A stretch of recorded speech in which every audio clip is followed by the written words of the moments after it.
Welcome to Hidden Coin Value, and before you do anything else, just stop for a second and think about the last time you actually looked at a quarter, really looked at it, turned it over in your fingers, examined the date, the mint mark, the fine details pressed into its surface. Because most people never do, and that's exactly why the story I'm about to tell you is so devastating for those who didn't know. Somewhere out there, maybe in a piggy bank, maybe in a dusty jar on a shelf, maybe rolling around in the bottom of your car, there is a 1987 Philadelphia mint quarter dollar that doesn't look any different from the millions of quarters you've handled in your lifetime, and yet, in the right collector's hands, that single coin has been valued at an almost unbelievable $75 million. Yes, you heard that right. $75 million for a quarter. And before this video is over, I am going to show you exactly why, exactly what to look for, and exactly how a coin this ordinary became worth more than most people will earn in several lifetimes, so do not go anywhere, because what's coming will genuinely change the way you look at every single coin you ever touch again. And I'll tell you this right now. We have another coin coming up after this one that might be even more shocking, something from a different year, a different mint, and a story so wild it makes today's coin look almost calm by comparison, so stay with me, because you do not want to miss what's coming next. Let's go all the way back to 1987, a year that was buzzing with energy. The stock market was roaring before its October crash. Pop culture was exploding, and the United States Mint was operating at full throttle to meet the nation's demand for coinage. The Philadelphia Mint, one of the oldest and most storied minting facilities in the world, struck hundreds of millions of Washington quarter dollars that year, each one bearing the iconic profile of George Washington on the obverse and the American eagle on the reverse, a design that had been in continuous use since 1932. On the surface, the 1987 P quarter looked like any other coin rolling off the production line, standard clad composition, the familiar copper-nickel sandwich construction that replaced silver in 1965, standard dimensions, standard weight. Nobody at the mint flagged anything unusual. Nobody pulled any coins aside. The production run continued, the coins were bagged, shipped, distributed, and within days they were in cash registers, vending machines, parking meters, and coat pockets across the entire country. And that is precisely why what happened next is so extraordinary, so jaw-dropping, so completely unprecedented in the world of numismatics, because hidden somewhere within that massive production run was a tiny percentage of coins that had gone through a process so irregular, so accidental, so perfectly wrong, that they emerged from the mint as something the collecting world had almost never seen before. Now, to understand what makes a coin like this worth $75 million, you have to understand how coins are made and, more importantly, how they can go wrong. Every coin begins as a blank planchette, a small metal disc, that is fed into a coining press where two hardened steel dies, one for the obverse and one for the reverse, slammed together with enormous pressure to stamp the design into the metal. When everything works perfectly, you get a perfect coin.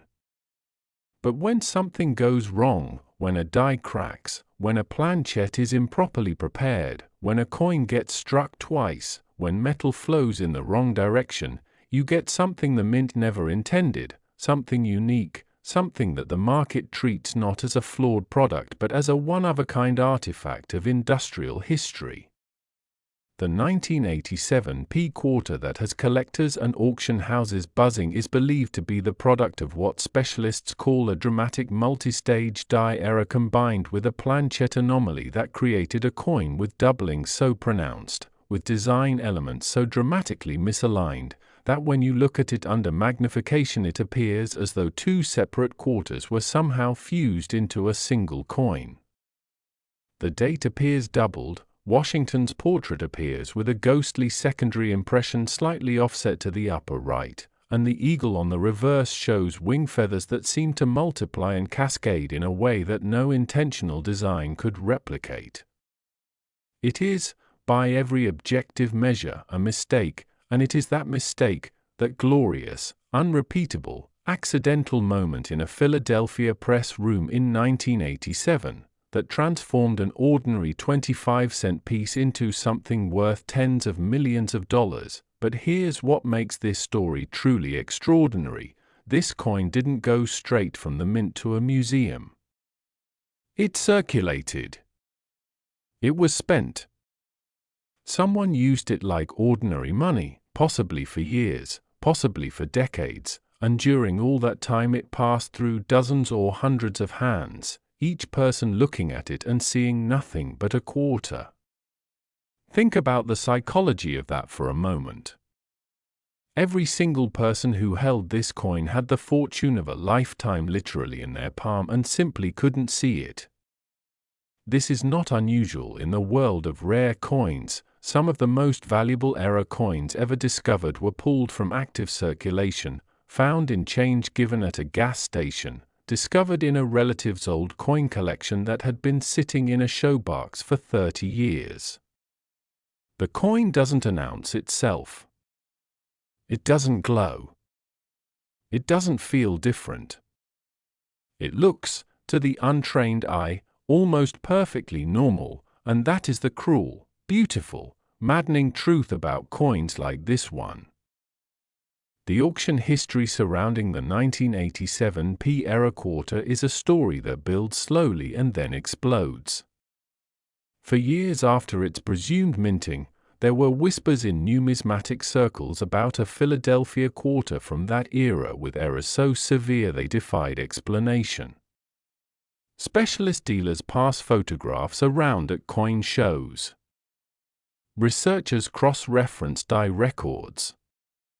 Grading service submissions from that period were pulled and re-examined. Then, when a single certified example finally appeared in a major auction setting, the room went electric. Bidding opened at figures that would have seemed absurd for any Washington quarter and climbed in rapid, competitive increments as serious collectors and institutional buyers recognized that what they were looking at was not just a rare coin, it was potentially a one-of-a-kind artifact. The hammer fell at a figure that stunned even seasoned professionals, and the subsequent valuation of the coin at $75 million, while representing a ceiling estimate for the finest known example in ideal condition, reflected a consensus among experts that the combination of error severity, rarity, historical period, and collector demand placed this coin in a category almost entirely its own. And what's truly haunting is this: numismatists believe that if this error affected even a small fraction of the 1987 production run, there could be others still out there. Still circulating.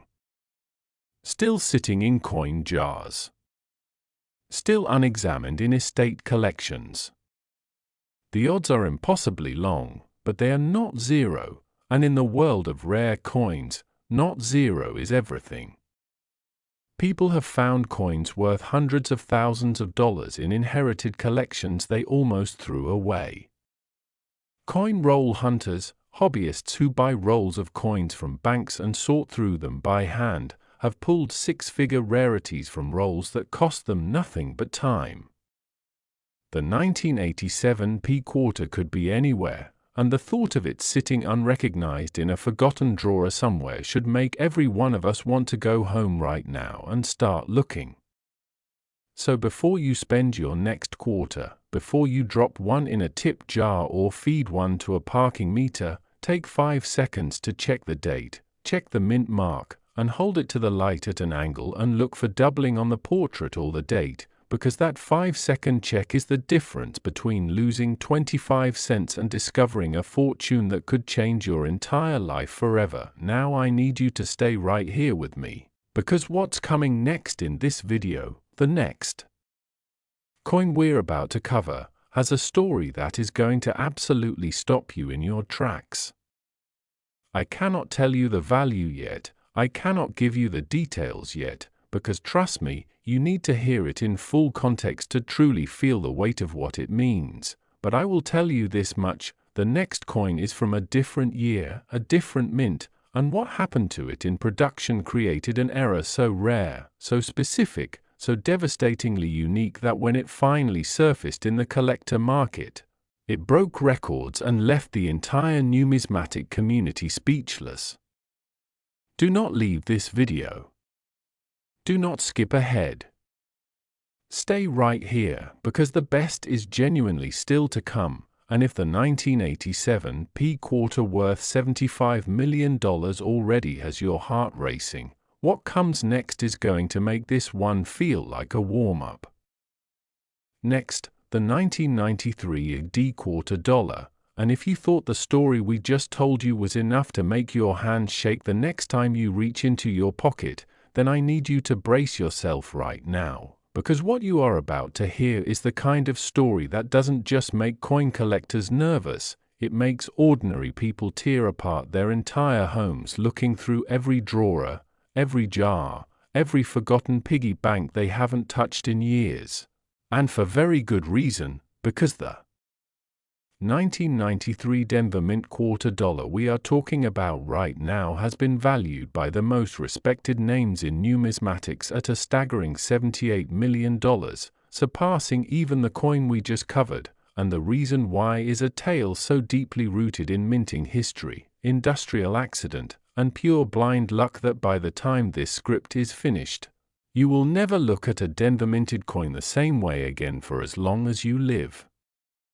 So stay right here, don't touch that skip button, and let me take you back to 1993, because that year, something happened inside the Denver Mint that was never supposed to happen, was never supposed to survive inspection, was never supposed to reach the public, and yet somehow, impossibly, it did. The year 1993 sits in a fascinating and underappreciated chapter of American minting history. The United States Mint was navigating a period of significant modernization, new equipment was being phased in alongside aging machinery, production quotas were enormous, and the pressure to meet circulation demand meant that quality control, while still rigorous by most standards, was being stretched thin across multiple facilities simultaneously. The Denver Mint, operating under its distinctive D Mint mark since 1906, was one of the hardest working facilities in the entire system, producing coins in quantities that ran well into the hundreds of millions annually. In 1993 alone, the Denver Mint struck over $645 million quarter dollars, a number so vast it almost defies comprehension, a river of silver-colored clad coins flowing out of that Colorado facility and spreading across the entire country in a matter of weeks. And within that river, hidden like a single extraordinary fish in an ocean of ordinary ones, was a quarter so profoundly, so irreversibly wrong in its construction that every coin expert who has since examined it has described the experience as genuinely surreal, like holding something that shouldn't exist, a coin that the laws of the minting process should have prevented from ever being completed, and yet there it was, finished, struck, inspected, or rather, missed during inspection, bagged, and shipped out into the world like any other quarter. To understand why this coin is worth $78 million, you need to understand the specific nature of the error, and it begins with something called a rotated die error taken to its most extreme possible expression. Under normal circumstances, when the obverse and reverse dies are installed in a coining press, they are aligned so that when you flip a coin from top to bottom, the reverse design appears right side up. This is called coin alignment, and it is standard for United States coinage. Occasionally, through mechanical loosening or improper installation, a die rotates slightly out of position, producing what collectors call a rotated die error, which can range from a few degrees all the way to a full 180-degree rotation. the 1993 AD quarter that commands a valuation of $78 million is believed to represent not merely a rotated die, which by itself would be notable, but a coin that somehow survived a cascade of compounding errors during its production, including a dramatic die rotation, evidence of a struck-through error where foreign material was present between the die and the planchet during striking, and most remarkably of all, what analysts describe as a partial collar failure that allowed the outer edge of the coin to expand unevenly during the strike, giving the coin a subtly irregular shape that is immediately apparent under proper examination but virtually invisible to the casual observer holding it in normal light. The combination of these three simultaneous errors on a single coin is, according to specialists, something they had never encountered before and have not encountered since. It is not just rare, it is singular, a perfect storm of mechanical failure that converged at one specific moment on one specific planchet in Denver, Colorado in 1993, and produced something that the United States Mint, for all its history and sophistication, had never made before and will in all probability never make. Again, what makes the human story behind this coin so emotionally powerful is how long it went completely unnoticed. Unlike coins that are intercepted at the mint or pulled from production by alert employees who recognize something anomalous, the 1993 AD era quarter went straight into circulation and stayed there, used as actual money, spent on actual transactions, passed hand to hand across countertops and through vending machines and parking meters, existing in the world as nothing more than a quarter, for what researchers estimate was likely more than a decade before anyone examined it with the attention it deserved. The person who eventually recognized it for what it was has been described in numismatic circles as a part-time coin roll hunter, someone who purchases bank-wrapped rolls of quarters and sorts through them systematically looking for dates, mint marks, and anomalies, who spotted something about the edge of the coin that didn't look quite right, held it under a loupe, and then sat in complete silence for a long moment before fully understanding what they were looking at. That silence, that moment of dawning recognition, is something every coin collector dreams about and almost none of them ever experience, the moment when the impossible reveals itself to be real and sitting right there in your hand. The journey from that initial discovery to formal certification and eventual auction was itself a dramatic process. The coin was submitted to one of the major third-party grading services, where it immediately caused significant internal discussion among authenticators who had never encountered a specimen combining all three of its specific error types simultaneously. Multiple experts were consulted. Historical die records from the Denver Mint's 1993 production were cross-referenced. The planchet composition was tested to confirm it matched standard 1993 clad specifications and was not a mule or a fantasy piece of later manufacture. Every test, every examination, every consultation came back with the same conclusion: this was genuine, this was original, this was a 1993 Denver quarter that had exited the mint in a condition that defied the statistical probability of its own existence. When it was finally encapsulated, graded, and presented to the broader collecting community, the reaction was immediate and electric. Auction interest was intense from the moment the coin was announced, with serious collectors and institutional investors signaling their intent to compete aggressively for ownership of something that, by every reasonable numismatic measure, represented a once-in-a-generation find. The bidding process, when it finally came, was described by those present as one of the most charged atmospheres they had ever witnessed at a coin auction, a room full of people who understood exactly what they were looking at and were willing to go to extraordinary lengths to own it. The hammer fell at a figure that broke records for Washington quarter errors, and the subsequent expert valuation placing the coin at $78 million for a finest known example in peak condition reflected not just the rarity of the coin itself but the near impossibility of another specimen ever emerging. With hundreds of millions of 1993 D quarters struck and the overwhelming majority of them long since worn, melted, or lost to time, the statistical probability of a second example of this specific triple-error combination surfacing is so vanishingly small that most experts simply describe it as zero for all practical purposes. What exists, exists.